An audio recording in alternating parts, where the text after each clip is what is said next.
une nouvelle vidéo vlog, mais pas comme d'habitude. Comme vous pouvez le voir, peut-être je suis vers Disney, mais malheureusement ce n'est pas du tout pour aller à Disney. Je suis avec ma maman. En fait, on va voir Avant toi, et il faut savoir que le film n'est pas beaucoup distribué en France pour je ne sais quelle raison. Et du coup on va au Gaumont Disney Village machin, et si la caméra est out of focus ou je ne sais quoi, parce que j'ai l'impression que c'est le cas, c'est une nouvelle caméra de vlogging, donc c'est pour ça il faut que je m'y habitue un petit peu. On espère qu'il y a des places. Aujourd'hui c'est la journée des enfants, donc espérons qu'ils sont tous chez le monde de Dory. Et oh, j'ai trop envie d'aller à Disney, maman. En plus il fait pas si froid que ça, mais il fait pas trop chaud non plus.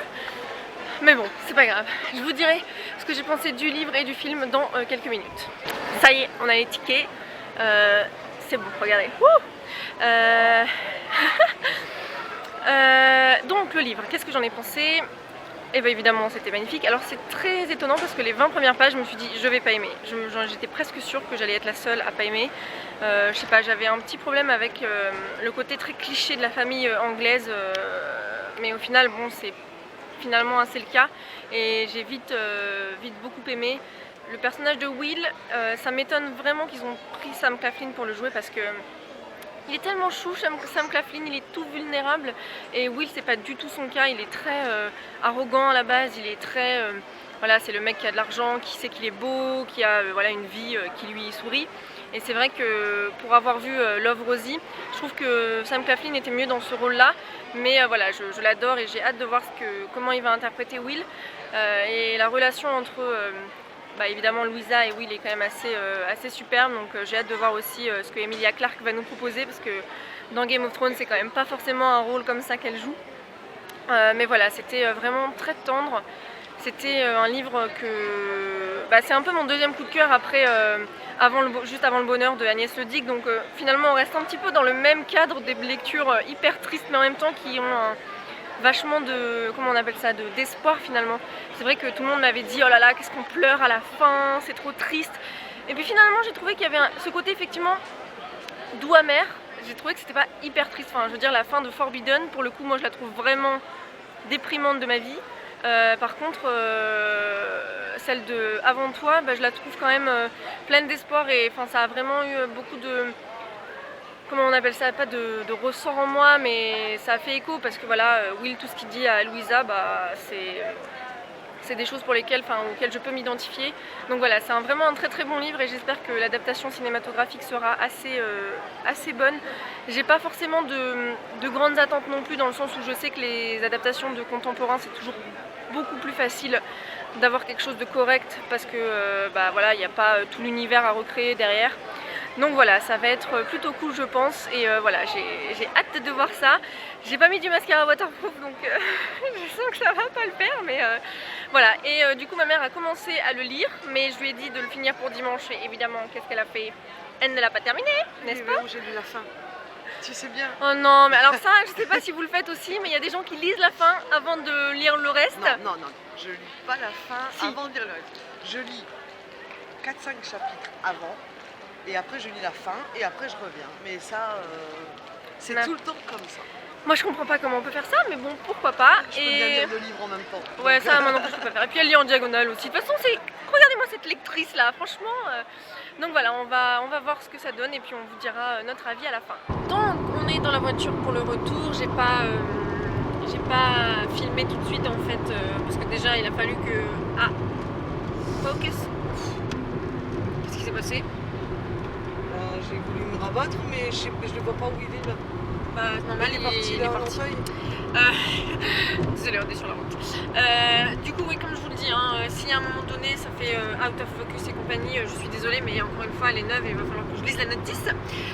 Donc le film, et bien évidemment j'ai pleuré comme une madeleine, c'était à courir, vu que j'avais pleuré comme une madeleine pour le livre. Maman aussi ici a pleuré comme une madeleine, et il y avait d'autres gens dans la salle qui pleuraient comme des madeleines, et pourtant on était vraiment pas beaucoup, on devait être 10 dans la salle, donc mais ça s'entendait avec les mouchoirs. Alors, le film, très bonne adaptation du livre, dans le sens où clairement les scènes qui ont été reprises, elles sont pratiquement mot pour mot ce qui est dans le livre. Donc ça c'était un bon point. Je pense qu'ils ont gardé les scènes qu'il fallait garder pour montrer un petit peu les rapports entre Will et Louisa. Après, comme comme je vous le disais au début, je trouve qu'en fait Sam Claflin il est tellement chou et tellement... je trouve qu'il fait pas forcément le meilleur Will, dans le sens où j'aurais vu quelqu'un d'un petit peu plus... au visage peut-être un peu plus fermé au début, ou quelque chose de... Non mais vraiment, enfin t'as pas lu le livre vraiment, c'est pour ça que je te dis... Il est très beau en Will, enfin je veux dire, en plus moi Sam Claflin, je veux dire, il a pris mon... Il est fermé parce qu'il est malheureux. Oui mais je trouve qu'on le voit pas sur Sam Claflin. Pas comme dans le livre, je veux dire, tu lis le livre, Will c'est un mec où t'as pratiquement peur de l'approcher. Alors que Sam Claflin dans le film, moi j'aurais été lui faire un câlin tout de suite quoi, tu vois. Mais sinon c'était vraiment une belle adaptation. Alors hier on m'a envoyé un message sur Twitter, c'était assez marrant. Alors aussi désolé, hein, mon rouge à lèvres, je suis en train d'essayer de l'apprivoiser. C'est un Kiko de la nouvelle collection. J'ai essayé sans crayon et avec crayon, mais je ne sais pas, la tenue est pas forcément idéale. Et qu'est-ce que je voulais dire du coup déjà? Oui, parce que je me perds un petit peu. Oui, quelqu'un m'a dit oh Louisa, donc Emilia Clarke, elle était insupportable avec son jeu de sourcils. Ce qui fait que pendant tout le film, j'ai été concentrée sur ses sourcils. Et du coup, c'est vrai que c'était un peu agaçant, mais je l'aurais sûrement pas remarqué si quelqu'un me l'avait pas fait remarquer. Donc voilà, c'est vrai que peut-être qu'elle est meilleure dans son rôle pour Game of Thrones, mais elle faisait bien la fille un peu, pas nunuche, mais un petit peu dans son monde quoi, donc ça c'était plutôt cool. Avec le personnage un peu décalé, avec ses fringues, avec ça va ensemble quoi.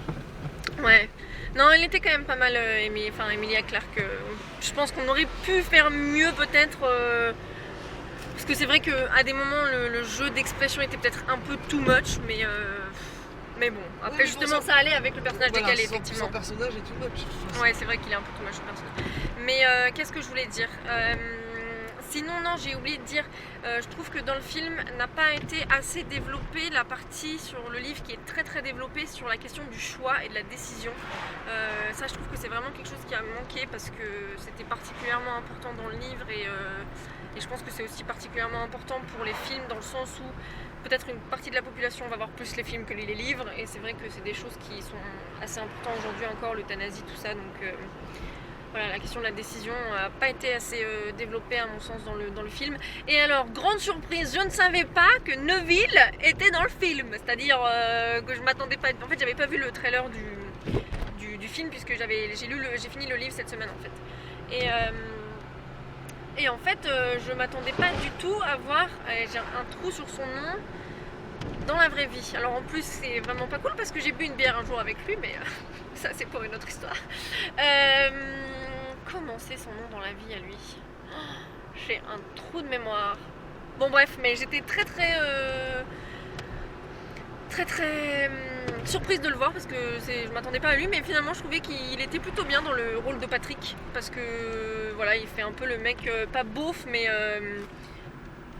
enfin je sais pas, il était vraiment bien dans ce rôle de la personne, voilà. Ah maman attention qui se met à courir, voilà, sain et compagnie, enfin voilà, je trouvais qu'il était plutôt pas mal dans ce rôle. Ouais, insupportable, mais du coup il joue vachement bien le rôle. Pour le coup, lui. Il est bien aussi le petit kiné là. Le petit, oui c'est vrai, le Nathan, lui il était pareil que comme je me l'imaginais dans le livre. Ah tu l'aurais vu? Ah non, moi je l'aurais pas vu plus vieux par contre. Et alors la BO du film, je pense que c'est un peu aussi ce qui fait tout, hein, clairement. Ex-Ambassadors, Imagine Dragons, Ed Sheeran, enfin voilà, je veux dire, clairement on était sur vraiment une très belle BO qui m'a aussi pas mal touchée, beaucoup fait rire, enfin pas fait rire parce que j'étais clairement pas en train de rigoler, mais qui était sympa, c'est que c'est des chansons aussi qui me tiennent à cœur et que j'écoute vraiment habituellement, donc c'était plutôt sympa de les retrouver là et ouais franchement c'était une belle adaptation. Peut-être que ça aurait mérité d'être un tout petit peu plus long parce que c'est vrai que le livre est plus long et que du coup on sent mieux les transitions un peu, comment les personnages évoluent, mais en même temps je pense que les contemporains c'est pas des films qui sont censés durer 4 heures à part Titanic quoi, donc voilà, c'était un plutôt Voilà, une plutôt bonne surprise, enfin pas une surprise parce que je savais que j'allais aimer, mais vous voyez ce que je veux dire. Maman, qu'est-ce que t'en as pensé? J'ai pleuré donc j'ai aimé. Voilà, on sent un bon film si on a pleuré ou pas. Mais ouais, c'était superbe. Donc voilà, je vous recommande et le livre et le film. Alors je sais qu'effectivement il passe pas partout. Donc voilà, c'était vraiment une bonne matinée. C'était triste, mais ça faisait du bien de pleurer un petit peu devant un bon film. Ouh, enfin. Donc voilà, si vous avez été le voir, si vous avez lu le livre, n'hésitez pas à me dire ce que vous en avez pensé. Moi je vais lire après toi, mais peut-être après l'été. après. Et je sais pas s'ils vont en faire un film, je pense que ça dépendra de comment a fonctionné le premier, mais vu comment ils l'ont pas distribué partout, alors je sais pas s'ils auront un bon chiffre d'affaires aux États-Unis, mais enfin ou en Angleterre, mais alors Worldwide, si c'est distribué partout chez nous, enfin partout comme chez nous, clairement ils vont pas se faire de la thune, hein, ça c'est sûr. Donc voilà, et j'espère que ce format de vidéo vous aura plu. Et je vous remercie de l'avoir regardé. On se retrouve très vite. Bye!